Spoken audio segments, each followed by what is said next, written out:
ಇದು ಬೆಂಗಳೂರಿನ ನಿಜವಾದ ಶಕ್ತಿ. ರಾತ್ರಿ 2 ಗಂಟೆ, ಸಾವಿರಾರು ಜನ, ಒಂದೇ ನಂಬಿಕೆ.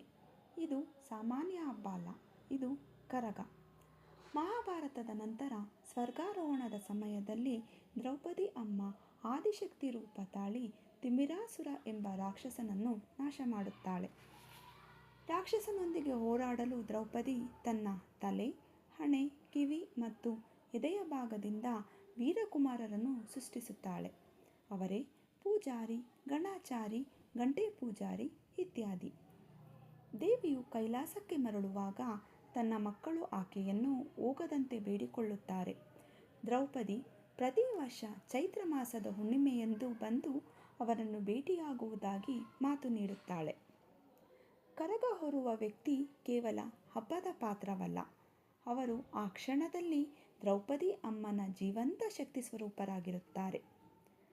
ಕರಗ ಹಬ್ಬ ಶುರುವಾಗುವ ಮೊದಲು ಲೌಕಿಕ ವಿಷಯಗಳಿಂದ ದೂರವಿದ್ದು ಶುದ್ಧ ಜೀವನ ನಡೆಸುತ್ತೇನೆ ಎಂದು ದೀಕ್ಷೆ ತೆಗೆದುಕೊಳ್ಳುತ್ತಾರೆ. ಕರಗಧಾರಿ ತನ್ನ ಹೆಂಡತಿಯ ಮಾಂಗಲ್ಯವನ್ನು ತೆಗೆದುಕೊಳ್ಳುತ್ತಾರೆ. ಇದರ ಅರ್ಥ ಅವರು ಗಂಡನ ಪಾತ್ರವನ್ನು ಬಿಟ್ಟು ಸಂಪೂರ್ಣವಾಗಿ ದ್ರೌಪದಿ ಅಮ್ಮನ ಸೇವಕನಾಗುತ್ತಾರೆ. ಮೊದಲಿಗೆ ಮಣ್ಣಿನ ಪಾತ್ರೆ ಆಯ್ಕೆ ಮಾಡುತ್ತಾರೆ. ಅದನ್ನು ಶುದ್ಧೀಕರಣ ಮೂಲಕ ಶುದ್ಧಿಗೊಳಿಸುತ್ತಾರೆ. ಕರಗದ ಒಳಗೆ ಕೆಲವು ಪವಿತ್ರ ವಸ್ತುಗಳನ್ನು ಇಡಲಾಗುತ್ತದೆ. ಇವು ಸಂಪೂರ್ಣವಾಗಿ ರಹಸ್ಯ, ಪರಂಪರೆಯವರಿಗೆ ಮಾತ್ರ ತಿಳಿದಿರುತ್ತದೆ. ಇದು ಶಕ್ತಿಯ ಕೇಂದ್ರ ಎಂದು ನಂಬಿಕೆ.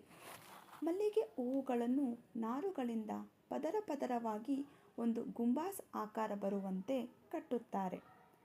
ತಯಾರಾದ ಕರಗಕ್ಕೆ ಪೂಜೆ ಮಾಡುತ್ತಾರೆ. ದೇವಿಯ ಆವಾಹನೆಯನ್ನು ಮಾಡಲಾಗುತ್ತದೆ. ಆ ಕ್ಷಣದಿಂದ ಅದು ಪವಿತ್ರ ಕರಗ ಆಗುತ್ತದೆ. ಇದು ಹೂಗಳ ಅಲಂಕಾರ ಅಲ್ಲ, ಅಮ್ಮನ ಶಕ್ತಿಗೆ ಕಟ್ಟಿದ್ದ ಸಿಂಹಾಸನ. ಕರಗಧಾರಿಯನ್ನು ವೀರಕುಮಾರರು ರಕ್ಷಿಸುತ್ತಾರೆ. ಅವರು ಕತ್ತಿಗಳೊಂದಿಗೆ ಕರಗದ ಸುತ್ತ ಇರುತ್ತಾರೆ. ಇದು ದ್ರೌಪದಿ ಅಮ್ಮನ ಶಕ್ತಿ ಮತ್ತು ರಕ್ಷಣೆಯ ಸಂಕೇತ.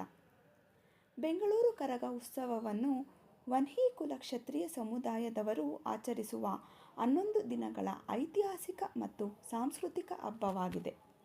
ಇದು ಒಂದು ಜಾತ್ರೆ ಅಲ್ಲ, ಪೀಳಿಗೆಯ ಭಕ್ತಿ ಜೀವಂತವಾಗಿರುವ ಕ್ಷಣ. ಗೋವಿಂದ ಗೋವಿಂದ.